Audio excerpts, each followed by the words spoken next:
Hello, good morning. Mo ni atong update karon sa ato ang Red Hat Farm. Muna ni ang atong mga tanom usa ka buwan og tunga. Oh, tagas na ni aksyon nag pamuwak oh. Wow. Namuwak na oh. Nanay buwak oh. Taas na sad siya.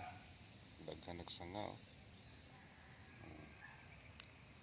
Kita gid magkugi kay natay pabuton.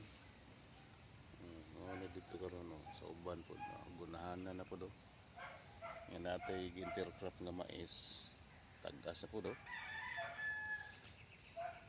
Unam nag-harvest ang mais. Kani iyang punuan nimo na to ning harog. Karon mga December ma-harvest na November 20 karon. Kana December wa na harvest na. Kani mo po pagpa ibitip sa mga bunga. Oh, namuwak na oh. Nanay bunga oh. Oh, nakita nimo? Nanay bunga. So muna ni ang ato ang Red Hat karon. Dugay-dugay ko ka-update. Kaya na busy inyong higala. Karon namuwak na. Daghan na kay buwak. Aksyon na gid siya. So mo na ni karon na straight ang kita ninyo, straight tagaso. Nalay pipila nga atong giulipan kay namatay.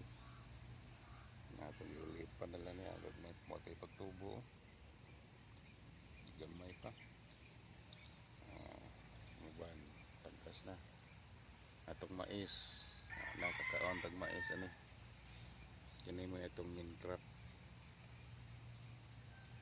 Kining Red Hat F1 siling labuyo. Daghang na milyonaryo aning siling labuyo sa kuan Cotabato. Daghan kay tag 5 hectares ang gitamnan. Kini ato gamay ra ni ato diri. Mga 500 ni kapunuan atong gitanom diri. Sagol lang na ay siling Bisaya. Mas daghan ang atong siling F1 kining Red Hat F1.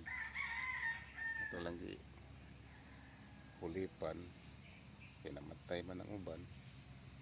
Ano na itong giulipan ng Bisaya na tubo sa lahig dahon ng Bisaya oh. Siling Bisaya oh. Nawan dahon ng lahi siya. Kumpira ning Red Hat. Ano ni siya? Okay, bye-bye. Okay, magguna pa ko. Salamat sa inyong pag-like o pag-subscribe sa ato ang channel. Bye-bye.